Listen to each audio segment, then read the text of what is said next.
So my name, thank you. So my name is Evan Schmidt. I'm the CEO of Valley Vision. Valley Vision is the regional convener for the California Jobs First program for the Capital Region.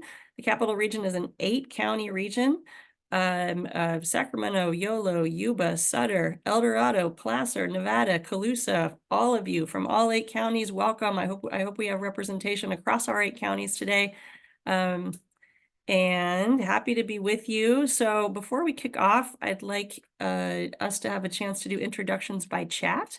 So please take a moment to introduce yourself in the chat by sharing your name and the organization that you represent. This will help everybody get acquainted. And if you'd like to share where you are in the region, that would be great. So we know where we're all sitting as we join in this virtual space. So our primary focus today is to make some progress on some important objectives that will move us forward to our next milestone. In addition to addressing some housekeeping, we want to jump into the concept of tradable clusters. We want to think about what makes up an inclusive local economy and how do we drive inclusive growth. So again, these meetings, we really want to take advantage of this time with you all to do learning as a region. And this is an idea that we want to bring to everybody and have a chance for us all to think about, to socialize together, and to discuss. And today there will be this specific focus on tradable industries so that we can talk about together what role does this play in our local economy and what does it mean to drive growth, drive inclusive growth using tradable industries. We have our partners from our Brookings affiliated cities GPS team with us today to provide insights into tradable industries within the Capital Region. So they're going to share ideas and concepts to help us learn, as well as some data specific to the Capital Region so that we can really look at what does this look like in our regional economy, and even some opportunities to think about how does this zero down into our subregions as well. So let's go to the next slide so we can start thinking about our meeting goals. Yes, so I already talked a little bit about this, but I want to we're going to first start with some updates and just share more about the Capital Region's California Jobs First journey. I'm excited to share with you what's been going on. Maybe I hope many of you have been involved in some of the many activities that have been happening over the last few months. The last time we had a webinar like this that was open to all, to anybody, was in November, and we talked about data at that time too. So again, these open invites to learn together and to share updates and to inform about how people can get more engaged and where those opportunities lie across the region. Our second goal is to do an overview of some data. And I'm excited to share that with you and to have us think that through together. Again, we want to establish a shared understanding of tradable industries and the role they play in inclusive economic growth. And we want to explore what are some priority industry clusters or some potential priority industry clusters for us to think about together as we move this project forward. So that's what we're doing today. And let's go to the next slide, please. One one name and concept that we want to share with you all is We Prosper Together. This is our regional brand for the Capital Region. So there's the SURF, for the California Jobs First effort at the statewide level, but that's just one state program that'll last for a few years. What we want to do is build a platform for our region that will last 10 plus years. This is our vision together as a Capital Region. And the name that we're putting that under is We Prosper Together. And this bridges our 8 counties and really helps us focus on and think about how do we build a lasting, inclusive economy for our region. So it's not just about how are we reacting to the California Jobs First program, but rather how are we building a vision together that we can implement and act on for many, many years to come. So that's our hope. And that's the door we're trying to open with this We Prosper Together platform.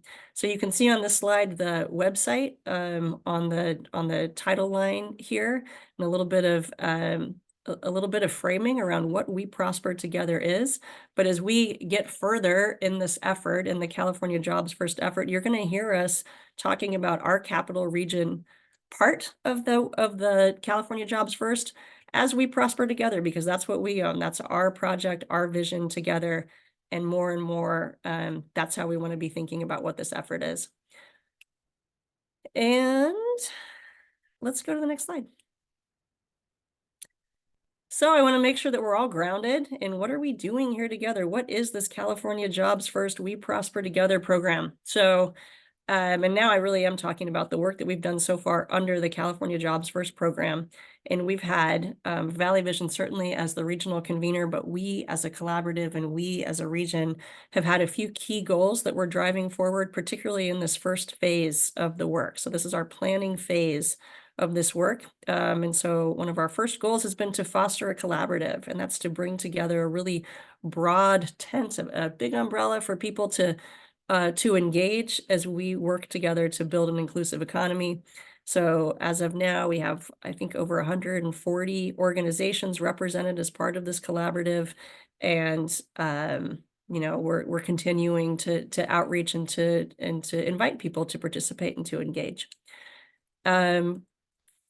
The next goal is really to co-design a regional roadmap. So as we build this collective vision, we need to really create our specific goals and initiatives that we want to drive as part of this initiative. So as we move through the planning phase, move into later 2024, our goal is to have an economic roadmap for our 8-county region that really articulates what our vision is, articulates what our key strategic priorities are, and helps highlight some priority projects and initiatives that we want to drive as part of this process.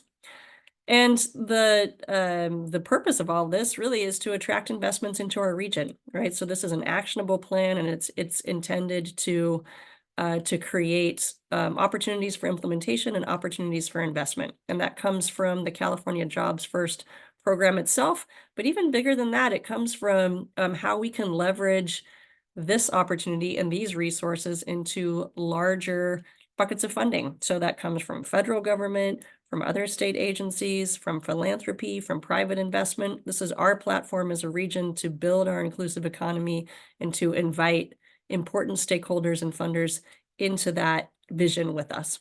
And then finally, the goal that the California Jobs First program is really anchored in, and that's creating accessible living wage jobs. And that's going to be a big topic of what we talk about today.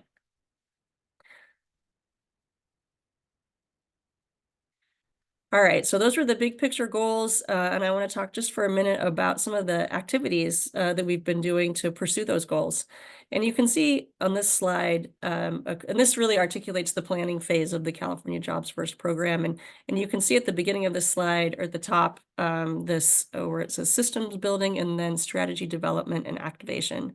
So as we look at under systems building, we can see that through much of 2023, this was the concentration of activities, right? This grant program started in spring 2023, and as the regional convener, we were really focused on building the foundations for us to be successful in this program, both to fit the goals of the planning phase, but also set us up for success as we move beyond that. So some of the activities in 2023, including, of course, launching the program, putting out that invitation for a large collaborative and inviting people into this effort, developing our partner ecosystem, and that includes bringing on our research partners, and you're going to hear from them later today, bringing on some communication partners who helped us with the We Prosper Together framework and really helped us think through building accessible storytelling and communication channels, which are continuously being implemented now.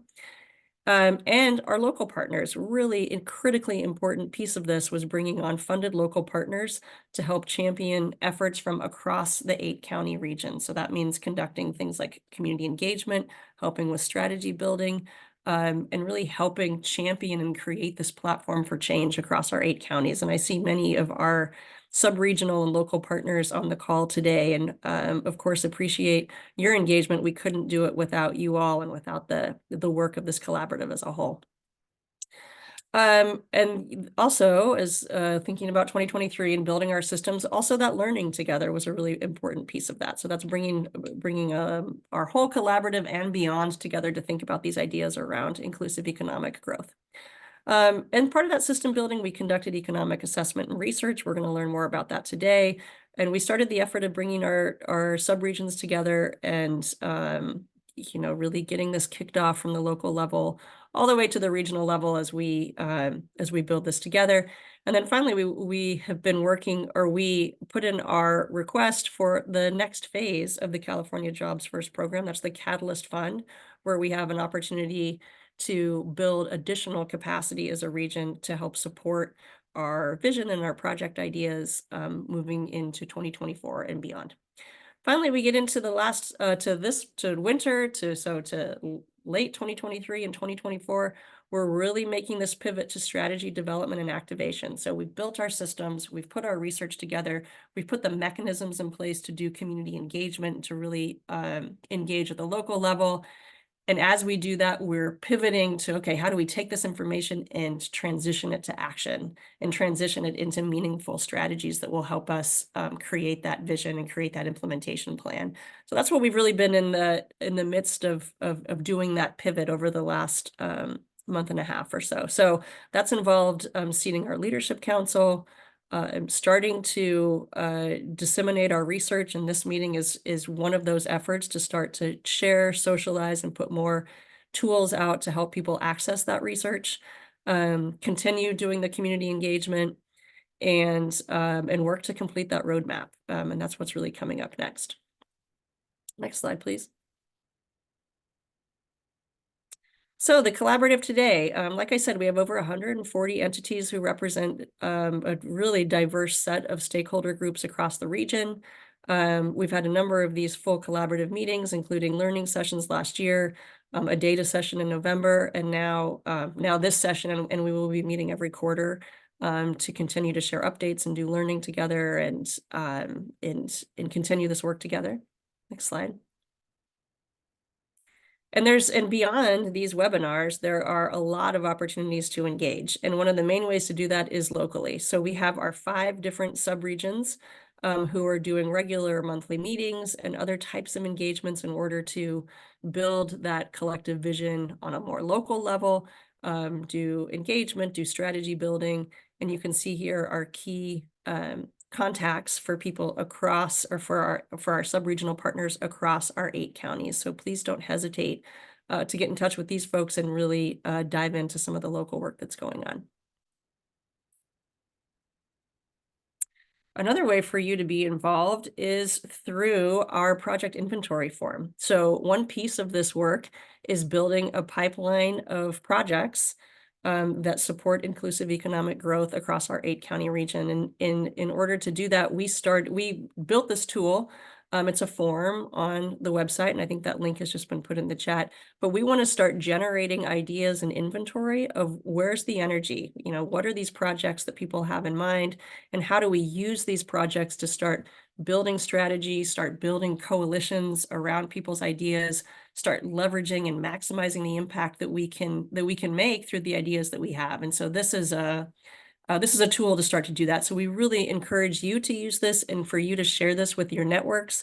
The more projects and the more ideas that we can surface through this process, the more ability we'll have to make those connections, to start to really think collaboratively about how do we achieve these goals, and how do we build strategies around our ideas and the needs that we have in our communities.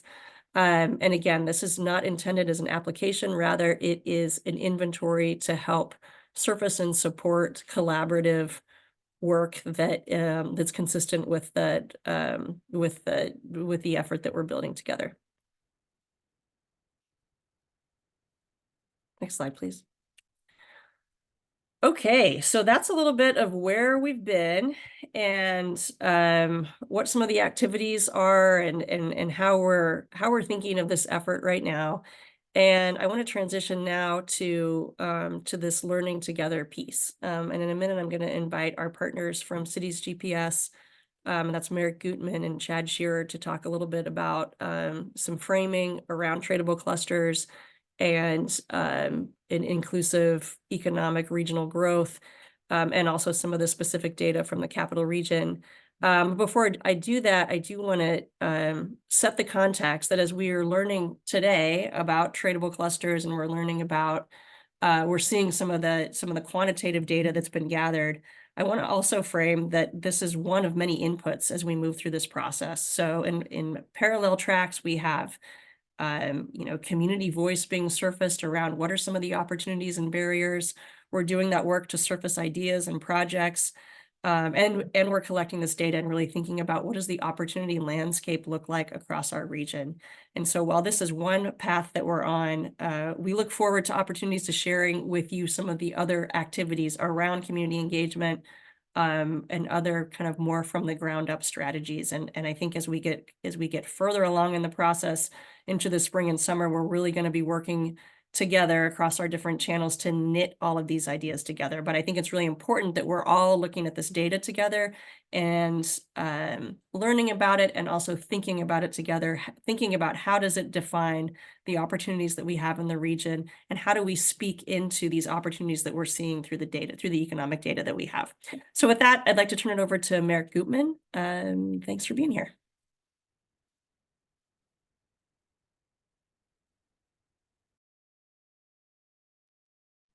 Okay, thanks, Evan. So I want to go through a couple of touch points, reinforcing, expanding on what Evan described in terms of the analytics and the framework before we bore down specifically into industry or sector prioritization. And my colleague, Chad Shearer, who led a lot of the quantitative research on this, is going to go through many different data points leading to some implications. But I want to reinforce what Evan said as well, that the research process or the discovery process has included a lot of quantitative information, but also, even through this so far, a lot of qualitative inputs through interviews, roundtables, trying to interpret the analysis or what numbers will say, validate them, and lead us down into other questions. And there was a research committee, and I think some of you may have actually participated on that in this call, but there was a research committee where we engaged on the analysis and the data and identified sources and looked at existing plans and reports in order to aggregate them up and try to get a good picture of the region. Just very quickly to build on that point about inclusive economic outcomes and the objectives of this effort and what all of the analysis was oriented toward. The key differentiator in this as an economic development strategy or activity is that it doesn't just focus on the traditional metrics of growth and job counts. It also has to take into account prosperity and value add, so that firms and employers are able to create more high quality jobs, and then inclusion, so who gets access to those jobs. And so all of those different dimensions and the orientation of where we spend our time and money around economic and workforce development efforts to produce these kinds of results, that's the difference from a more traditional economic initiative that's centered on principally growth and measured, rewarded based upon that kind of an outcome. So it's a balanced approach that's being undertaken here and undergirds the analysis that you'll see. Second distinction that always comes up is what California Jobs First does. What level of focus is this analysis and the kinds of tactics that are expected? And the name change, actually, from originally being called by the state Community Economic Resilience Fund to California Jobs First, is part of that understanding where the emphasis is. One really challenging factor across the country when we've worked on piloting and experimenting with regional inclusive economic initiatives is the tension of significant broad community level stakeholder participation and influence on outcomes against the geography of where the economy works. So we just want to acknowledge that there are multiple layers of actors and different kinds of activities that fit at the levels of the region, which is the shared assets that make an economy work, that ignore political boundaries, and interact at a pretty large geography of shared workforce, industry mixes, and supply and value chains that Chad will give examples about, innovation assets that may be located in one spot but serve a much broader area, metropolitan and multi-county area, infrastructure, all of those different characteristics, and comprise where you have strengths in clustering across a broader scale than city or county level action, which is more about site preparation and identification, building up the capacity to grow from within and reward or capture value from outside.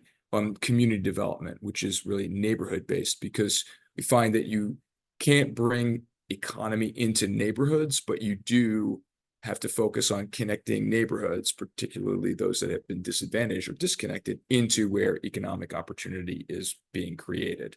So that focus on regional versus community is an important distinction in this, and has been a confusing point for a lot of stakeholders participating in the process. The final point I'll make before transitioning into this topic about an emphasis specifically on traded sectors is how do we organize around what drives successful regional economies to those objectives of growth, prosperity, productivity, and inclusion. And this guides the analysis that we undertook, and the potential tactics or interventions to respond to where there are opportunities or gaps. So we focused on these drivers of traded sectors and entrepreneurship. And entrepreneurship actually does not need to be in a traded sector. It can be local and wealth building, particularly for people of color and women who, through entrepreneurial Main Street activities, are able to achieve more economic mobility, but have not participated effectively in that maximize potential for a whole lot of reasons. Talent, the existing talent base, and how it can support other areas of economic strength, and innovation, what we're commercializing, what we're creating, and how we're solving problems both on processes and products. Those are the key drivers. And then enablers of the economy working better and working better for people are fundamentals of infrastructure, access, barriers to access that you'll see coming out,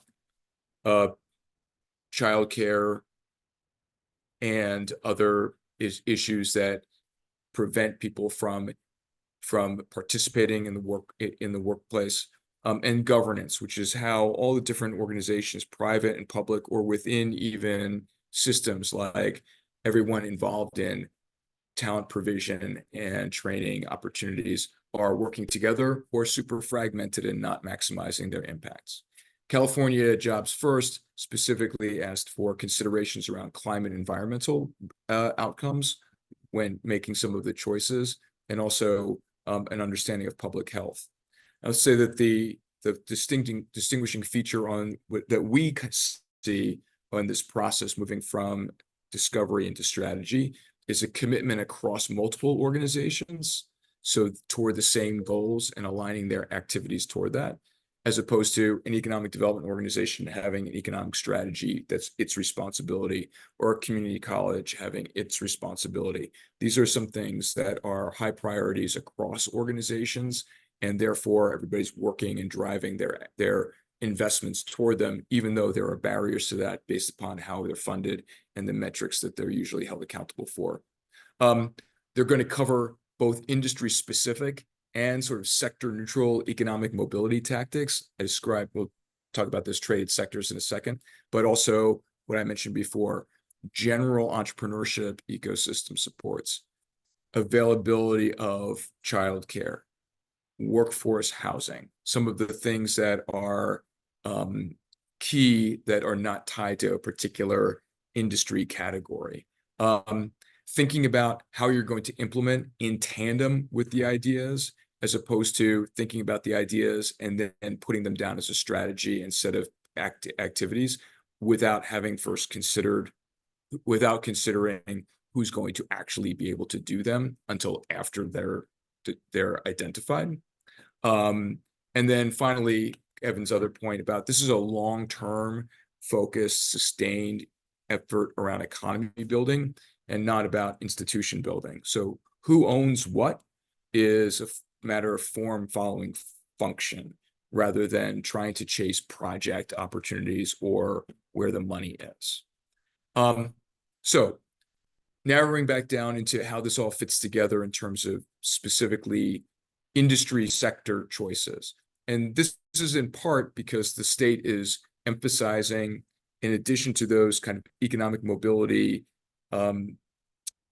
activities and sector neutral, that the state wants to see where clusters can be focused on that the state can support across regions or within regions. And we know that there are various reasons why traded sectors are important that I'll talk about in a second. But there's a lot of different dimensions or criteria that can go into narrowing down those opportunity areas.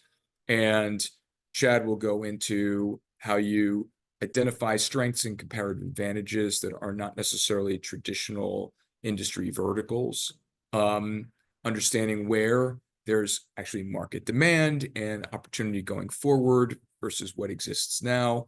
Some of the policy environment that's influencing, for example, California's rules and regulations around climate are both creating changes in what industries are able to be competitive and also new market opportunities.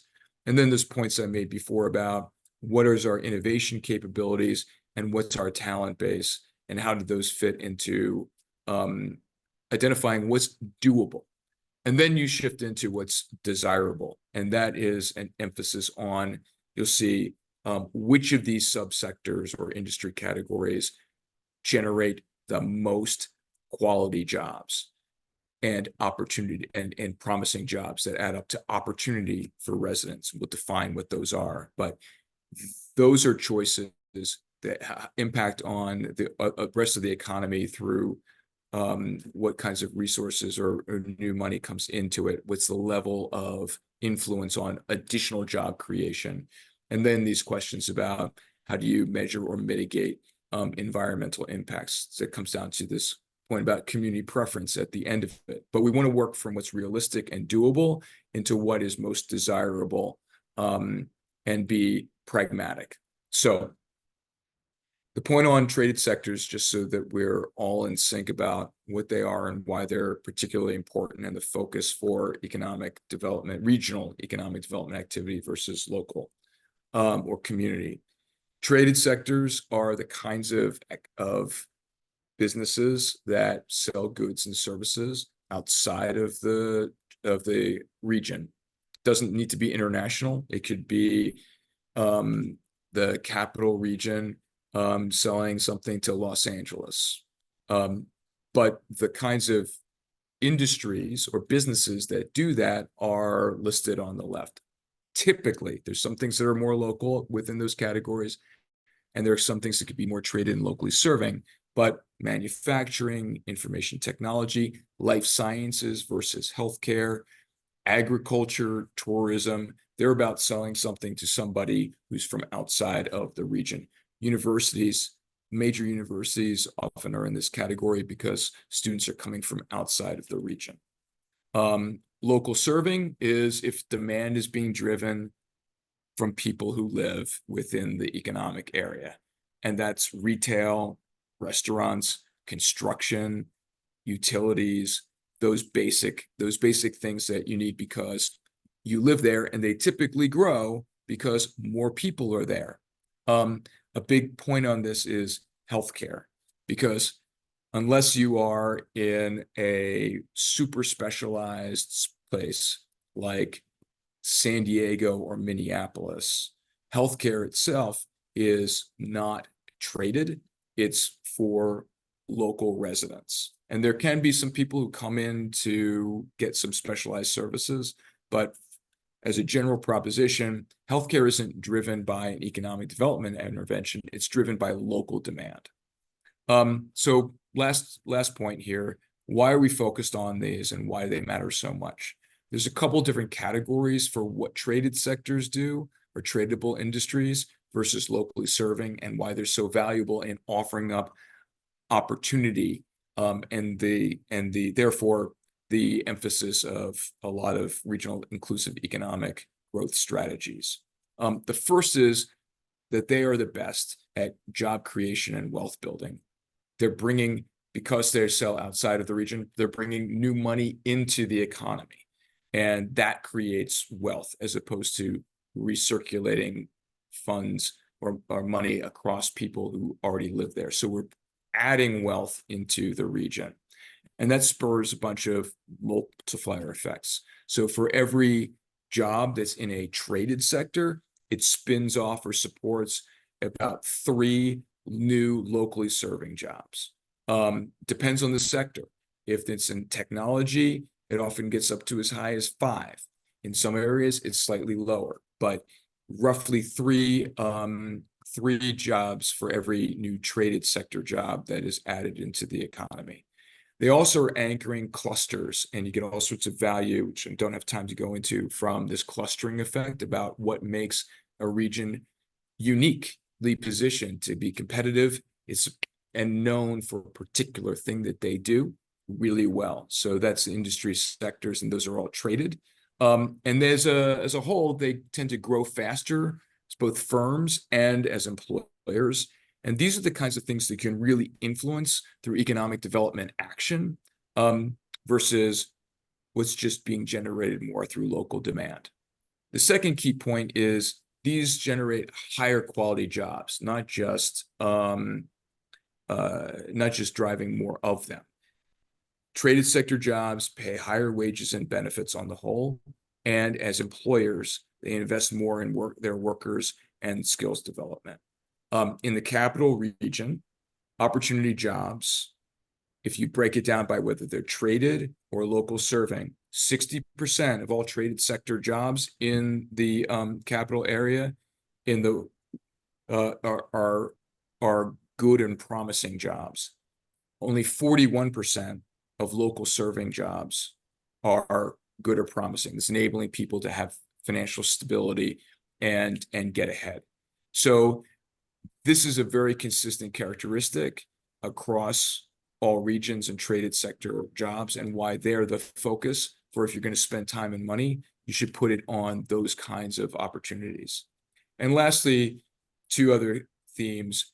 They're more innovative. They increase productivity, which helps create better quality jobs. They invest more, and it helps to diversify the economy and enable resilience and less dependence on local market conditions. And they tend to spin off new sector growth, and they are targets for FDI, which is a big factor in creating job quality and greater opportunity. So I'm going to stop there. I dumped a lot of information on all of you, and I am open to any questions or comments or pushback or critiques. Hopefully that gave you a little bit of sense about what we're going to go into and Chad's going to talk about, and also why the state and regional inclusive economic development prioritizes growth of those traded sectors. Okay. Thanks, Merrick. I'll pause for any questions, and you can raise your hand and come off mute, or you could drop something in the chat. And I think I'm going to turn it over to Maritessa here in a second to facilitate some engagement about this topic.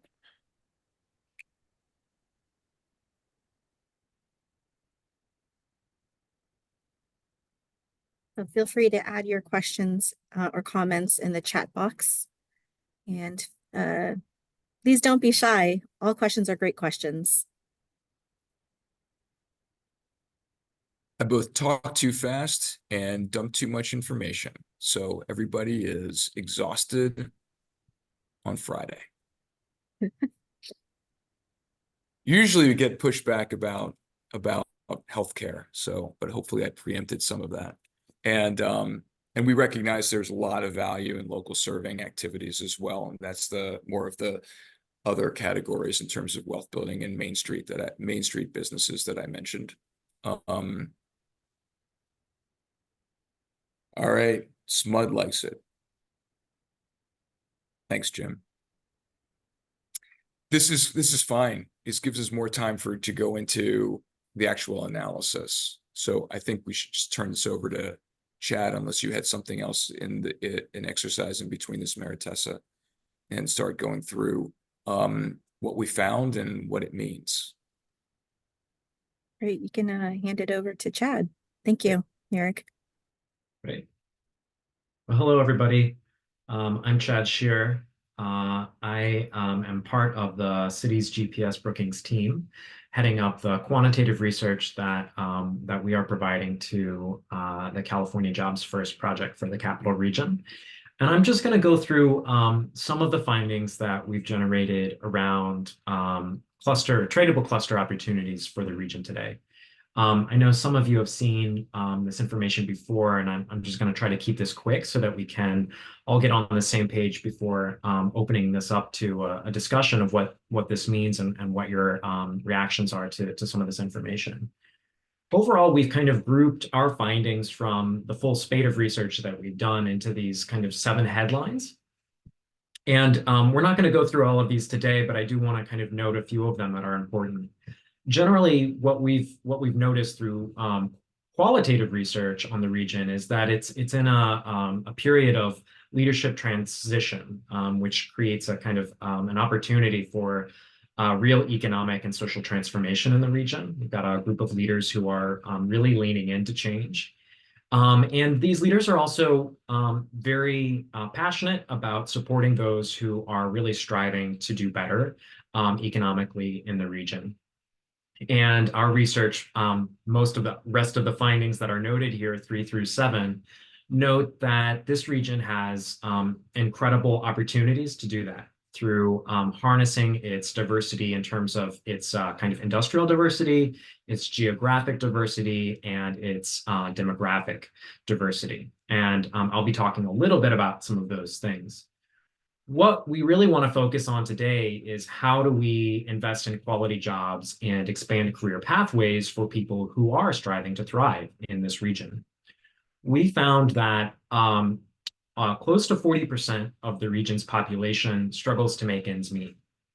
So we looked at what it really takes to raise a family or to cover your own expenses in the region based on the size of your family and where you live.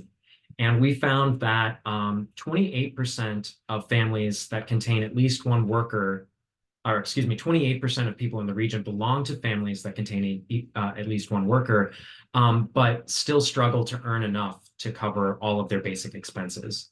Another 10% of the region's population belong to families that struggle to make ends meet and don't have any workers. And one thing that we know about these families is a lot of them are headed by senior citizens. But we think that this is a really troubling statistic that there are so many people that belong to families that are already participating in the economy, but for whatever reason just aren't able to earn enough to cover their expenses. And we know that this rate does vary across the region. So it's quite high in Yuba and Sutter counties. It's quite low in Placer and El Dorado counties. And so what we're really focused on through a lot of the work that we're doing under the California Jobs First banner is figuring out how do we harness the human capital that the workers in these families represent and embody so that we can deploy that human capital towards really productive industries that kind of grow and make the region as a whole more prosperous. What we found is that struggling workers in these struggling working families really do have a lot of the kinds of labor force or labor market characteristics that they probably need to be able to compete for a good job in the region, and yet still they don't. So for instance, we know that about 2/3 of the workers in these families are aged 25 to 54 years old, which on one hand means that they are kind of at that prime age of starting or raising a family. But on the other hand, also means that they probably have, somewhere between 7 to 25 years of labor market experience, which should enable them to kind of be able to have enough work experience under their belts to compete for a good job. Meanwhile, we also know that over half of these workers have some post-secondary education of some sort, a certificate or an associate's degree or even a bachelor's degree. And even 30% have a high school diploma. And so we also can see that most of the workers that are struggling to make ends meet should have the kinds of educational credentials that enable them to compete again for a good job. We've got some demographics here. We know that these workers are disproportionately people of color, and we know that they are slightly more likely to be male than female, although the propensity of struggling to make ends meet are pretty much equal between men and women in the region. So we know that these struggling workers have a lot of what they need to compete for better opportunities in the region. What we're finding is that there's just not enough of that opportunity. So we found that about 35% of the region's jobs qualify as what we are calling quality jobs or good jobs. These are jobs that pay a livable wage on an annualized basis. They provide employer-sponsored healthcare coverage, which is a proxy for other types of employment benefits.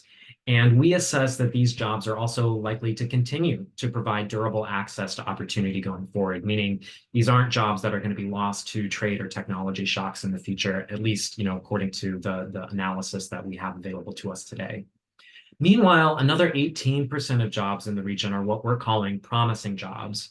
These are jobs that maybe don't provide a livable wage on an annualized basis, or maybe they don't provide employer-sponsored healthcare insurance.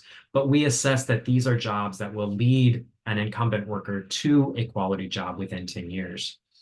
What we've assessed is that the region needs over 300,000 more of these quality jobs in order for all of its struggling workers to make ends meet, to be able to support their families. And so what we're left with is a huge quality jobs gap that represents a really sizable portion of the region's job base.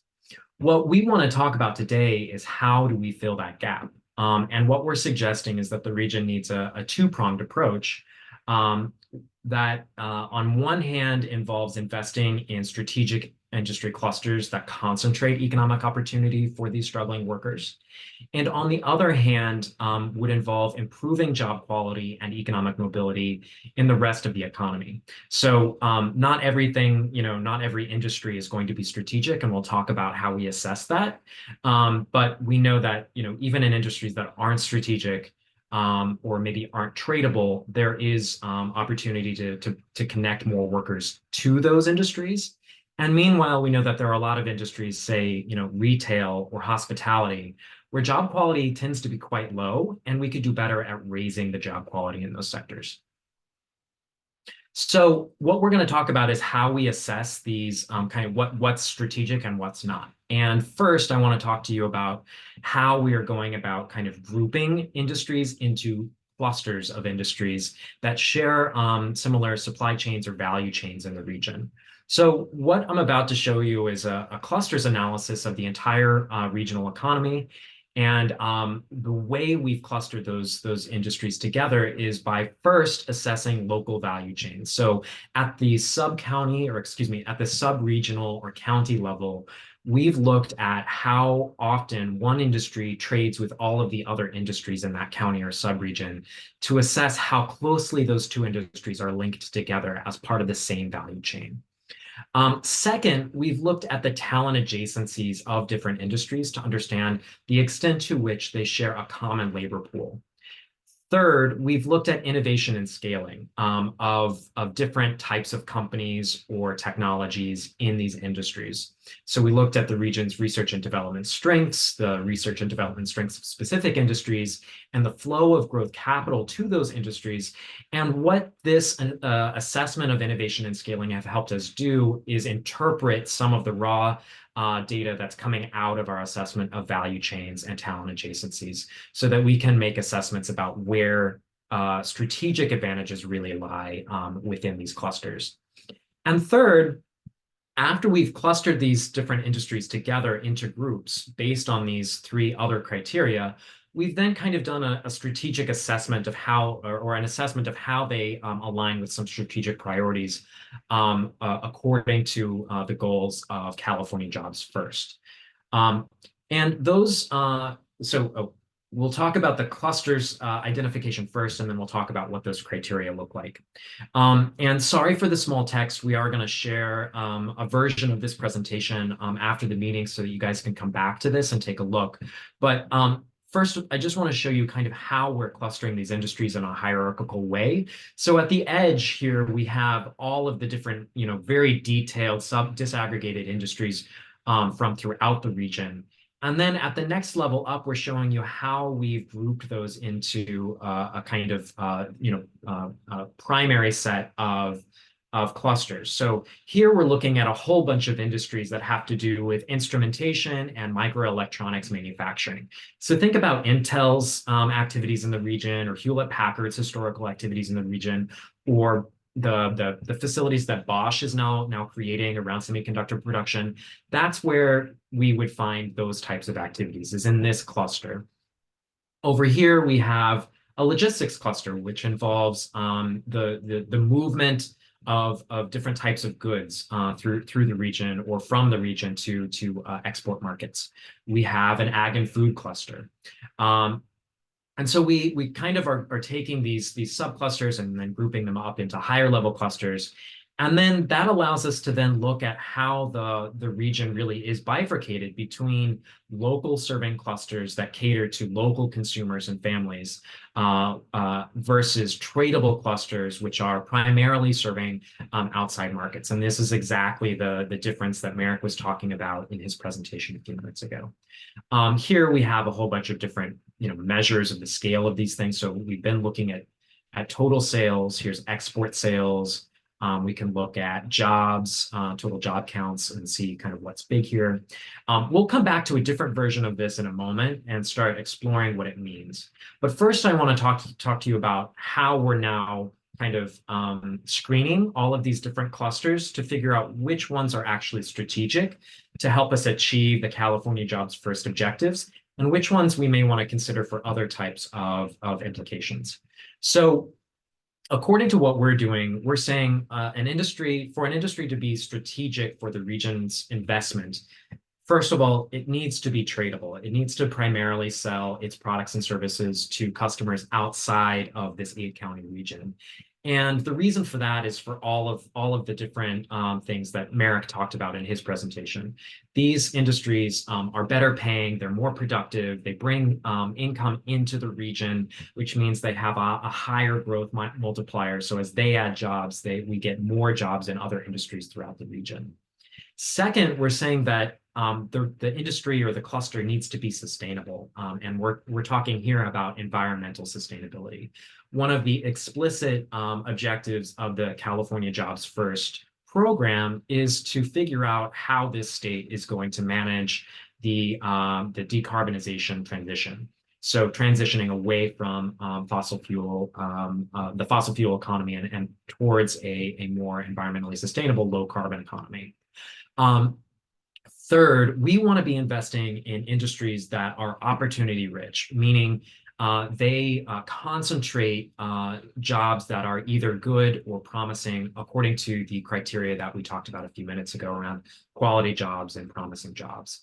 And here we're measuring this not just in terms of overall jobs, but we're also looking at the share of jobs in these industries that are good or quality or promising jobs that are held by mid-skilled workers who have only a certificate or maybe an associate's degree. So that we are expanding pathways for people with any kind of post-secondary credential. And then finally, we want to be investing in industries that are actually feasible to grow. And the way we assess that is by looking at industries or clusters of industries where the region already has a foothold in that industry, meaning that that industry represents a larger portion of the capital region's economy than it does the US economy, which implies a specialization. Or that industry or cluster is growing faster than it is nationwide, which tells us that this region has a competitive advantage in it. So these are the kinds of criteria that we're applying to that kind of wheel of industry clusters that I showed you a minute ago. Now I want to show you a different version of that wheel so that we can kind of see the size of these different clusters and also screen them according to how strategic they are. Let's go and look at just what's tradable. That's our first criteria, right? So we're left with over 238,000 jobs in tradable industries in the region.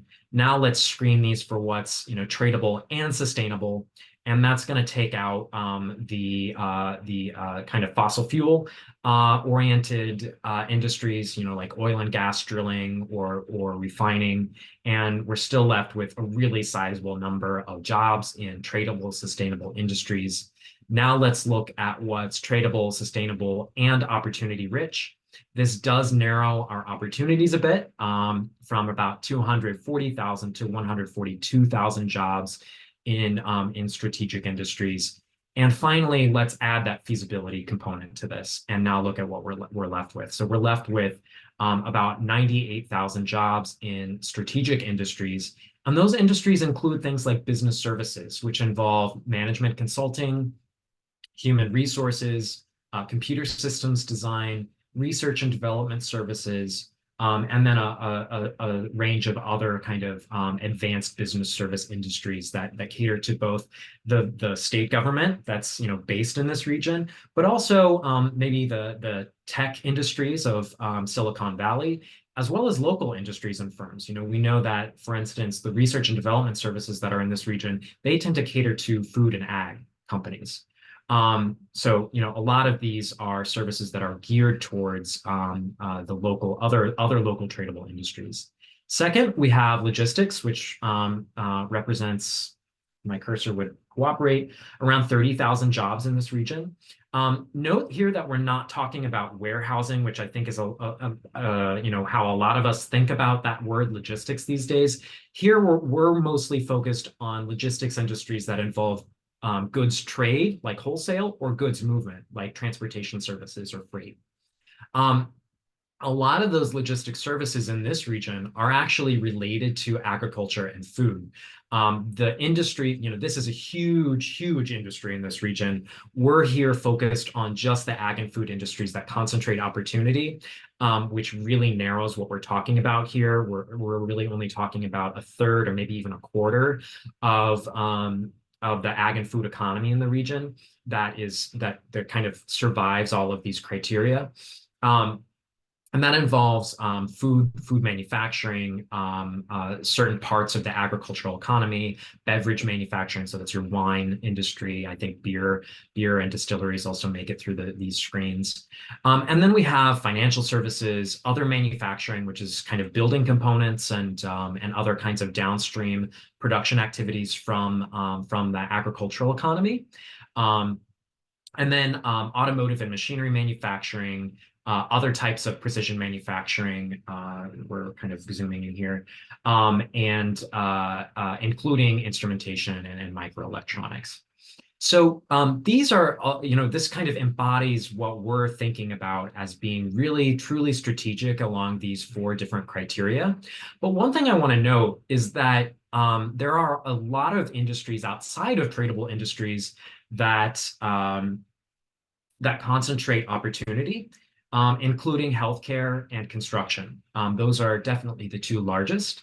And so one of the other implications that I talked about as part of this 2-pronged approach is not just growing what's strategic, like those tradable clusters we've just been looking at, but also focusing on how we connect more workers who need better opportunities towards these industries, even the local serving industries where those opportunities are concentrated, like healthcare services and construction. And another thing that we want to focus on is just focusing on the parts of the economy that are not opportunity rich, because those may need to be better supported. Let's see. So that would include, retail. I'm trying to zoom in on our local surveying clusters here. How do we improve the quality of jobs in retail, in administrative services, and in personal services and hospitality? These are industries like food service. So that we have not just, we're not just growing industries that already concentrate opportunity, but we're also kind of raising the floor of job quality in other industries. Now, all of this has led us to the identification of basically kind of 4 themes of industries that meet these criteria. And we're grouping these into what we're calling the kind of now cluster opportunities, which are areas where this region already specializes, and next opportunities. So those now opportunities are really around ag, tech, food tech, and biomedical innovation. And this is really about leveraging the region's tremendous research and development opportunities and assets in these areas. And then on the flip side of that, we're looking at working lands value chains. And so this is really using the current ag and food economy, but not just kind of trying to invest in that or grow it, but really helping it maintain its competitiveness and its strategic role in this region. And that could include things like helping transition the agricultural economy towards, other new kind of themes like the circular economy, so reusing agricultural waste, for example. And then in our next sectors, we have precision manufacturing, which includes microelectronics, semiconductors, other advanced instruments, automotive and transportation equipment, and aerospace, which is not building airplanes, but actually building the instruments that go into airplanes or rockets and things that kind of keep them their navigation right. And then we are also looking and talking about advanced business services and technical services in the region, which cater to state government and industries in the Bay Area, as well as business administration and other kind of research and development services that already cater to local companies and enterprises.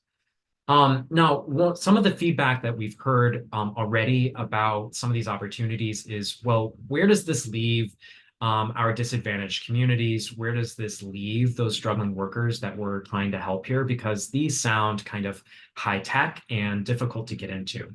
One thing that we know, and I'm just going to skip ahead here. One thing that we know is that on average, most good jobs are reasonably accessible to our struggling workers. So on average, struggling workers have already kind of work in jobs where a lot of the human capital that's required for those jobs overlaps with the human capital that's required in quality jobs in the region. So for example, at the associate's degree level, the average worker has close to 87% of the knowledge, skills, and abilities that they need to get a quality job in this region.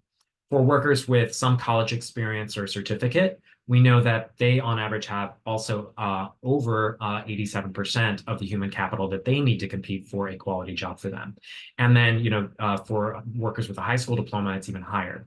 So we know that, there's not really a humongous skill gap between our struggling workers and quality jobs in the region. But this will require some closer study as we move ahead in this next phase of the work, depending on which of these cluster opportunities we actually feel are strategic for this region. And now I'm going to go back to these other 2 slides here. So we're looking at these kind of really, 4 key areas around working lands, advanced and precision manufacturing, and advanced services. What we've done is we've looked across the different subregions to figure out which of these cluster opportunities actually are strategic and feasible for each subregion. And here's our assessment of what that looks like. So some regions like Placer and El Dorado counties that kind of bridge the urbanness of Sacramento and Yolo counties, but also the ruralness and the kind of working lands economies of the rest of the region, they have opportunities across the board. Other parts of the region or other subregions in the capital region have fewer opportunities opportunities. And that's something that we really need to keep in mind, especially as we think about how to allocate resources to support these strategies in different parts of the region. But throughout the region, we also know that improving job quality and economic mobility in a range of sectors is going to be really, really important. We talked about the ag and food economy. A lot of ag, only a few of our ag and food industries really make it through those screens that we were talking about, those criteria for being strategic. And a lot of the reason that the others don't is because they are just not very opportunity rich. The average job quality in agriculture or food manufacturing is actually quite low. And we can say the same thing about warehousing in the logistics portion of the region's economy. Even freight and trucking or wholesale, some of those industries are really not that opportunity rich. So we really want to focus on how we upgrade job quality in tradable industries as a whole, but also how do we upgrade job quality and connect workers to better opportunities in local serving industries like healthcare, retail, and hospitality as well. So all of these are important questions that we need to grapple with in this next phase. And finally, I just want to note that there are, implications of this research for other kinds of kind of economic and social systems in the region. One thing that we know is that, acting on any of these recommendations is going to require, more syncing between workforce and economic development institutions and activities in the region. We also know that we've got a big challenge around labor force participation in this region. There are a lot of people who are out of work, not just unemployed, but have just given up on finding a job or aren't interested in looking for work. And one reason for that may be that, a lot of workers in the economy perceive that there are fairly high barriers to participating in the economy. And that could include the low quality of jobs, difficulty around childcare, English as a second language, and even transportation challenges to get to work. And finally, we see opportunities around entrepreneurship. We're not just focused on companies that exist in the economy today, but also people who have the kinds of enterprising spirit to launch new enterprises or new companies, either in strategic industries or local serving industries that allow them to really kind of build their own equity and wealth. So these are going to be important things that we also want to keep in mind beyond just how we support kind of existing companies and strategic industries. So with that, I'm going to stop talking and hand it back to Maritessa to guide us through some, I think, discussion questions about all of this. Thank you so much, Chad. I just want to lift up, there's a question in the chat. How is the growth multiplier for a tradable job determined? We have data from a data provider called Lightcast that gives us that information. It's based on an assessment of how much that industry purchases goods and services from other industries in the region. And based on those, the kind of quantity of those purchases and the translation of sales to jobs, our data provider tells us that there's a certain number of jobs that we can anticipate being created for every dollar of growth, of sales growth in a particular industry. There's a very complicated input-output model that economists create. Lightcast has one of them. The federal government has another one. There's a number of them that are out there, and they all kind of converge around similar relative multipliers that result. But it's like the marginal propensity to consume based upon another dollar, and it's tracked through a lot of different economic studies in order to generate that. What is a reasonable algorithm to estimate that impact? Great, thank you, Chad and Merrick. Before we move on to our Jamboard, I see it, Richard, your hand is up. If I may, thank you, and I won't take too much time. Richard Falcon, United Latinos Teatro Nahual. Thank you for bringing all of this information forward. Yes, Merrick, it is very complicated. It is very data-driven. Most of the communities I serve would not know where to start to transfer this data into something which then pushes them even further from participating in what we have to offer because they feel it doesn't belong to them. So I want to make sure that we are mindful of how we present the data and what we present in the data so that people feel they belong to the solutions. Two areas, and you touched on one of them, Chad, when you were talking about your industries in there, and I saw it was in the local part, that arts and entertainment sector. Don't forget your artists. Your artists were your second responders during COVID. We were the ones that kept you going by putting our stuff up there for you to view and keep you hopeful on that. Yet we feel we are behind again when it comes to being offered opportunities to engage still and grow our arts and entertainment sector, because we don't necessarily relate to high road jobs and what that fits. So again, we don't see ourselves as belonging to the solution. I, along with arts colleagues, will be presenting projects to help that along, and we hope that they will be given serious consideration. The second thing, as we talk about the data, and you were talking about it, Chad, a little bit with your entrepreneurs. There are many small landscaping businesses who are suffering in this recovery as we talk about sustainability, going to green economy, improving conditions for environmental quality and things like this that are going to be impacted. We need to make sure that as we are developing strategies for those communities to continue to be sustainable and to support their families, that we are looking at those projects as well that will allow them to transition into this with a lot of help that they're going to need. Language is a barrier, culture is a barrier, so many things are a barrier. So I'm gonna get off my soapbox right now because I'm shaking like crazy just at listening to this. Please, please, please do not forget those small businesses that are going to suffer, and your artists who are also going to suffer. Thank you. I'll finish up. Well, Richard, let me just say thank you for those comments. Really appreciate hearing from you as always, and all of your comments are well taken. And I will note your first one of being accessible as we talk to communities about this, and I completely agree with you.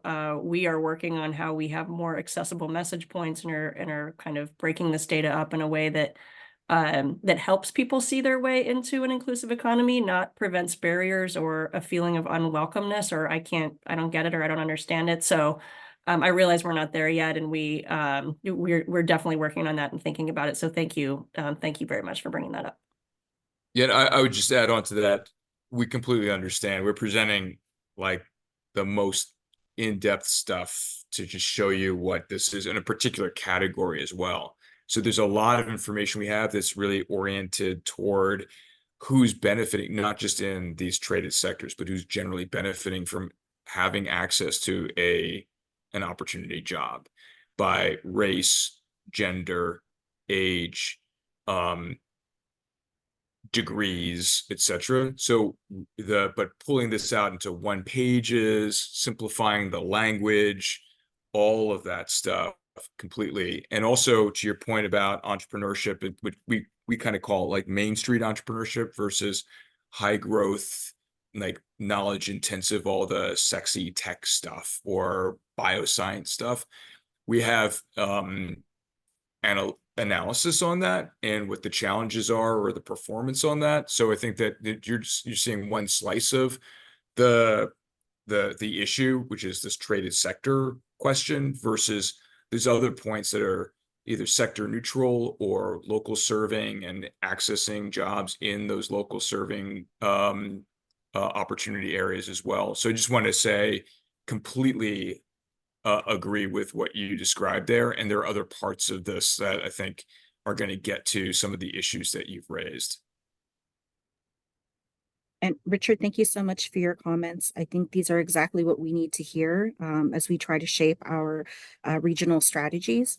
Before we move to the Jamboard, I see that Kiara, your hand is up, so we'll take one last comment before we move to the Jamboard. So Kiara, you're up.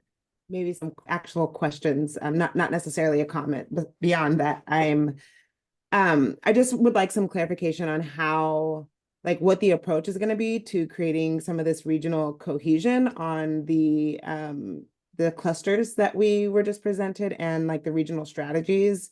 like across the subregions. I'm also really curious about like how this conversation we're having right now, to Richard's point, like how does this trickle down to the conversations we're having at the sub-regional roundtables? How can we, you know, make this accessible, and then surface the correct information that is going to be useful as part of this process, so that we are not having conversations that don't produce what is required for the Leadership Council to make the decisions that they need to make, and so that we don't lose trust with our community members who have already been engaged in this process, and who I think for the most part, at least in the subregions that we're a part of, have been really focused on projects that may or may not be aligned with these clusters that we have just been presented. And so I would just like some clarity there. And I'm not sure if y'all have the answer to that right now, but just know that I think that will be some additional challenges that we'll be facing when we interface with the community at the sub-regional level. Yeah, I appreciate that, Kiara, and that's exactly what we have been as a team trying to figure out and grapple with. And I will say that I think I mentioned this to you earlier this week, the kind of one-on-one meetings to talk through for each subregion, kind of how this translate are in process. But I also want to note that the type of engagement that's going on now, really thinking about what are the barriers to entry to workforce, what are some of the key issues going on in local economies, that is really relevant to this. This is not an exclusion to everything else. This is a look at our regional economy and where we see the most opportunities for job growth. And that will be a piece of our strategy, but I don't think it will be the only piece of our strategy. So I do want to give you assurance that understanding where the challenges are in our local communities is a really critically important piece of this. But there also will be meaningful strategy to be developed around these tradable clusters and other like local serving sectors, really focused on inclusive pathways. And, we are working on making sure that sub-regional partners are able to communicate that at an appropriate level in community meetings, that there is effective interplay between sub-regional partners and our leadership council that's looking also at these tradable clusters, and that between now and really May, we have an effective kind of strategy building process across all of our different levels going on. And so I think we're kind of at the very beginning of that, because we're really just socializing and getting this data, but we do envision that there's meaningful input to be had across all levels. When it comes to building projects, I really want to emphasize again that this tradable industries piece is one piece. It's not the only thing, and that's why we put a relatively broad lens on projects that speak to the 4 core goals around inclusive economy, because we do want to know what is surfacing at the local level, how it ties together with, across our different subregions, and, certainly where are the entry points when it comes to these tradable clusters, but how is that surfacing other issues that are coming up? So I definitely hear your concerns. We're working on how we kind of knit all these pieces together, and we'll certainly continue to communicate and recognize that you all, we need tools, we need resources to be able to align that effectively. Thank you, Evan, and Kiara, for your question. I see that 2 more hands are raised. I would like to get to the jam board, but I'll permit 2 more questions or comments, and then we will definitely go to the jam board. So Richard, you're up. Thank you. Briefly, just one more suggestion as we look through this, especially as opportunity. And I know you all know this, and I don't know how it may or may not fit into some of the decisions that are being made. There are a number of visa challenged communities out there who participate in the economy currently by their ability to be able to have their working permits and things like that. Want to make sure that whatever opportunities we provide going forward, that we keep our visa challenged refugee communities in mind and make sure that we are providing opportunities for them regardless of immigration status and those things like that. So again, just something to keep in mind there. Thank you for your thoughts, Richard. Annette? Hi, thank you so much, Maritessa. And I just was thinking about the conversation that we just had. Y'all know, if you've heard me before, that I'm totally high on the city's GPS data, which I think is amazing and tells our story regionally in a way that we haven't had before. And I was just thinking when Evan was speaking about one of the things that I hope comes out of this project is that we're able to not only identify the projects and strategies for moving our region forward, and ensuring that we have equitable recovery from the pandemic and are addressing the needs of those communities in our region that were most hard hit by the pandemic, but that also we are able to foster new collaborations and partnerships where they didn't already exist.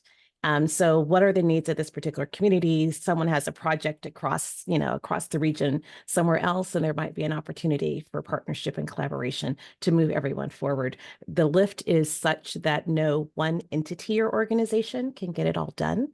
And so the more opportunities we have to have dialogue and conversations and understand where each community is and where each businesses is that might need support in the process, I think we will all benefit from that experience.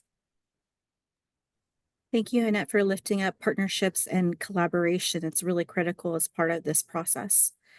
So I'd love to direct folks to the Jamboard. We have a series of questions that we'd like to ask you all. Your feedback is going to be really helpful as we go through this process. So Gustavo just added the link to the Jamboard in the chat box, and I'm going to be sharing my screen so I can walk us through the questions.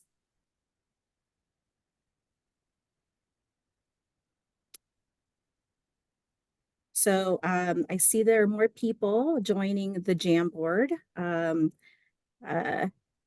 I love seeing the anonymous animals. Trying to figure out how many new animals will pop up. So I'll just quickly go through the questions in the Jamboard.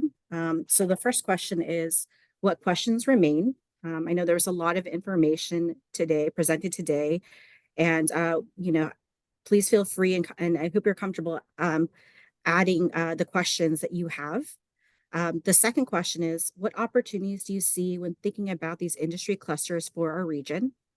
The third question is, what challenges do you see when thinking about these industry clusters for our region?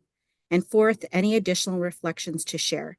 So folks are encouraged to move through the slides, or slides 2 to 5.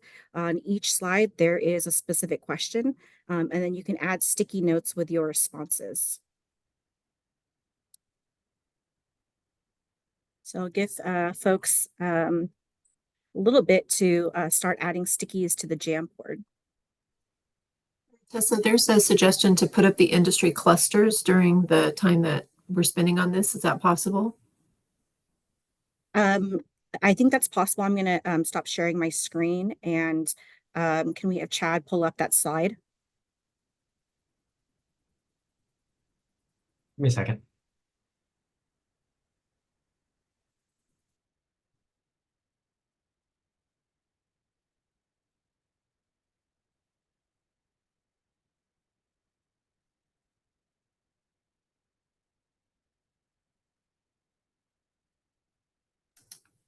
And if anybody has challenges using Jamboard or hasn't used it before, you can also provide your suggestions either directly in the chat, or you can email them, or you can chat them directly to Gustavo Garcia if you want to remain anonymous. You can choose him as an attendee, and he'll post them for you anonymously. Thank you, Renee. And thank you, Chad, for posting the slide with the cluster opportunities.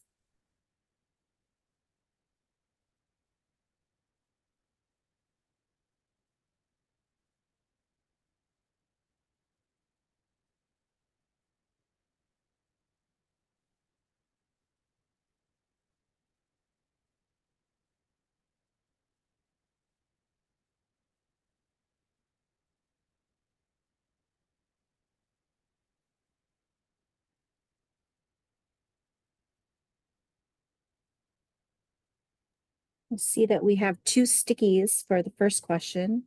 What questions remain? Questions on how do we synthesize the data?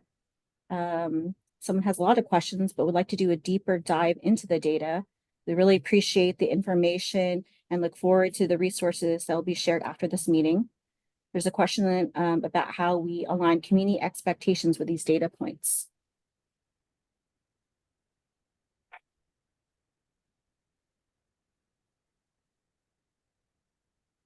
And maybe it's also helpful to think about the communities that you represent or you serve. Maybe there are questions that the community might ask of this data, and I think that would be appropriate to include in this slide. So someone posted, since government is roughly 28% of the region's employment and getting more people into quality jobs is a priority, is there a need for a discussion around public job pathways? That's a great question. What is the next immediate step in sharing up the data findings with the community at large?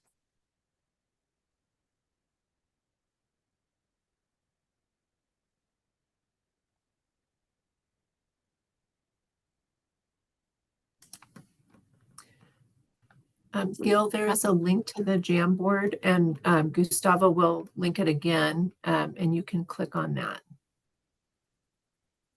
Thank you, Renee. Then I'll also put the questions in the chat, and you can answer any of them directly to Gustavo as well. When we make some of the infographics of the high-level goals for the community, sometimes less is more. Definitely agree. How will the sub-regional roundtable feedback route to the Leadership Council? What does that timeline look like to ensure our local feedback is received? These are some excellent questions. Thank you for including them. How do identified projects lend itself to this process? How do we avoid duplicating efforts and information that we were already received from sub-regions?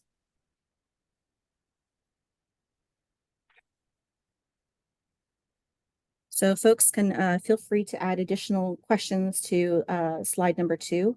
I'm going to move forward to the next question just so that we are able to capture and address some of the stickies. So what opportunities do you see when thinking about these industry clusters for our region? So there's a small business sustainability and growth. There's another sticky that addresses to build broad regional strategies that really speak to barriers to workforce participation. Another sticky that mentions that this is helpful information for school districts to ensure their CTE pathways are aligned with labor demands. Are there any other opportunities that you see when thinking about these industry clusters? And feel free to add in the chat box or add in the slide.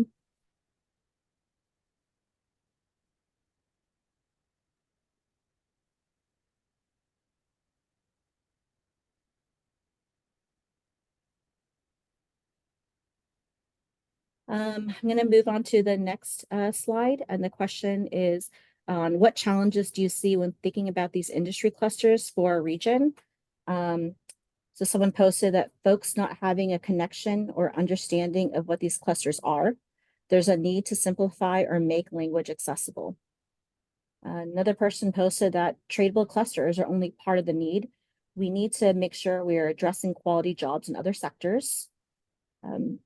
Understanding how these clusters trickle down to local benefits and how to connect them.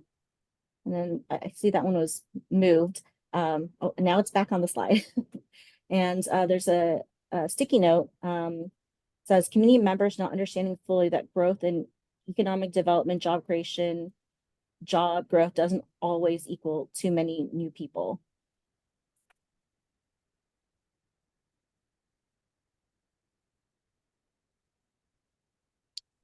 And now see, there's another sticky note, producing these resources in Spanish and other necessary languages.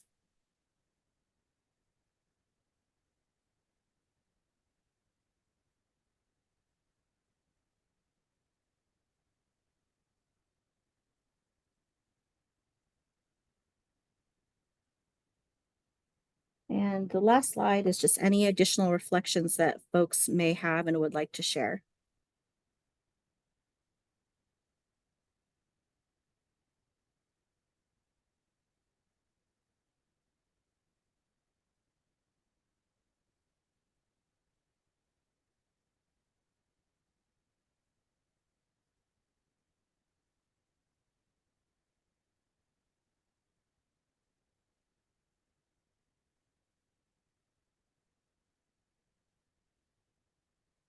And I see that if you agree with a slide or agree with the post-it note, you can add to it. It looks like for question number 2, what opportunities do you see when thinking about the industry clusters?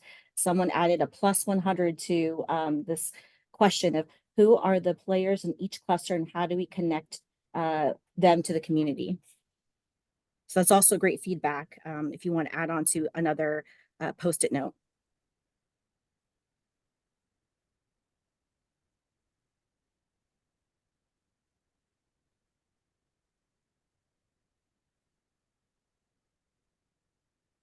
And I'm jumping around to the additional reflections. There's some new stickies. So how do we ensure unique county needs don't get lost in the larger picture, especially for our rural underinvested spaces? Let's see. I think it's important to understand that these clusters have been identified in the region for many years by many organizations. The challenge is implementation. Someone's super excited to dig into the data, so that's fantastic. And someone also noted that we will make mistakes along the way. And I'd like to add that we will learn together and grow together as well. I would love to open it up to folks who posted a sticky note. If there is something that you would like to dig deeper into or share with folks in the Zoom room, I open the floor to anyone who would like to share additional comments.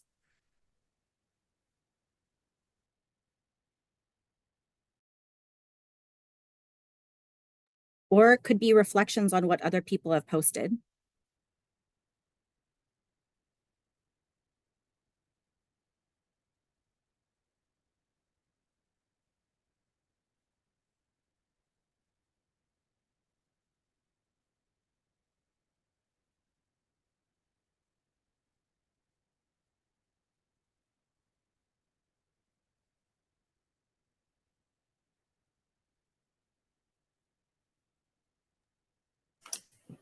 We may be a commented out group, both verbally and non-verbally.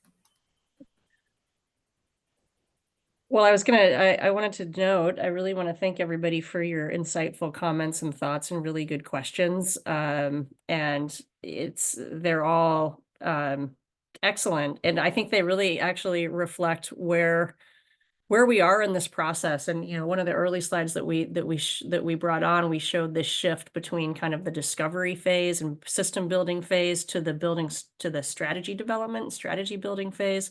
And we really are in that pivot right now.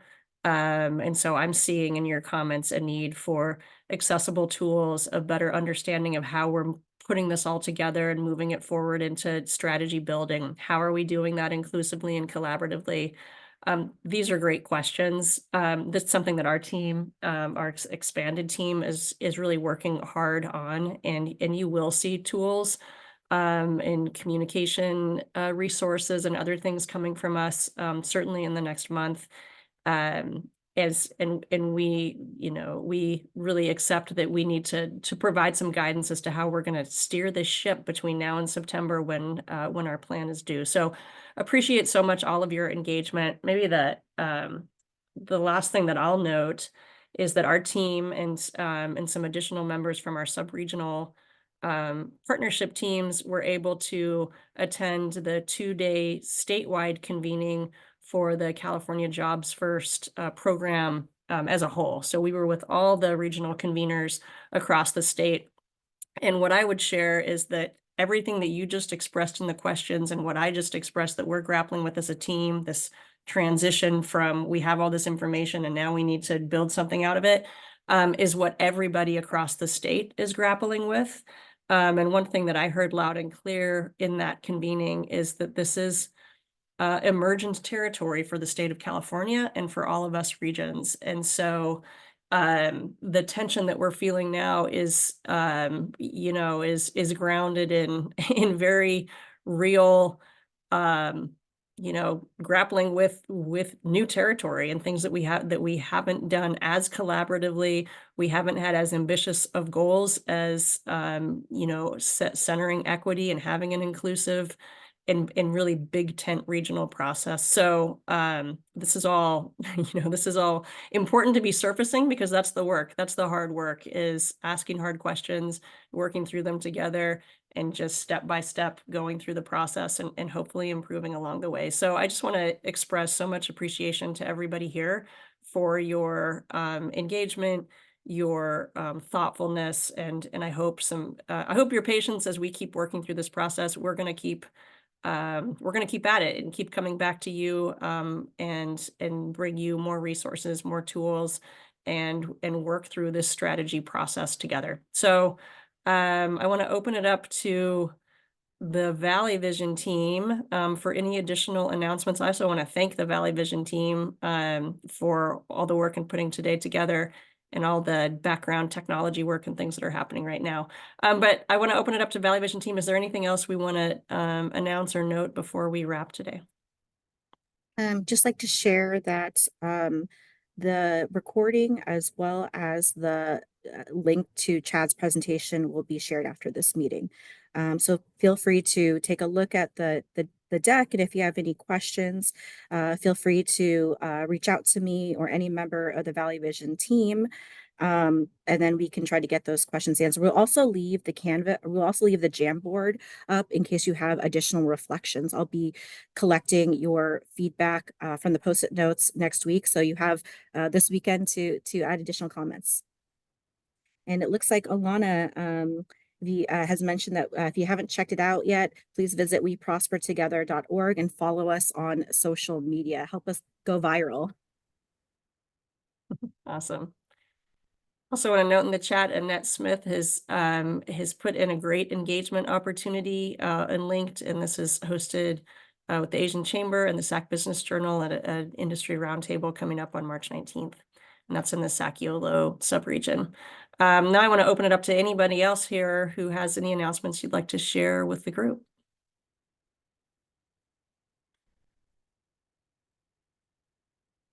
Okay. Well, with that, I want to also thank Chad and Merrick for your presentation today and all the help that you're giving with the data and the information and helping us walk through this. It is a rich treasure trove for us, and your expertise and help is just in partnership is just very much appreciated. With that, we're going to give you a little bit of your time back, but I want to thank everyone so much for being here. I hope you have a great Friday and a great weekend, and we'll see you soon. Thanks, everybody. Appreciate it. Bye-bye.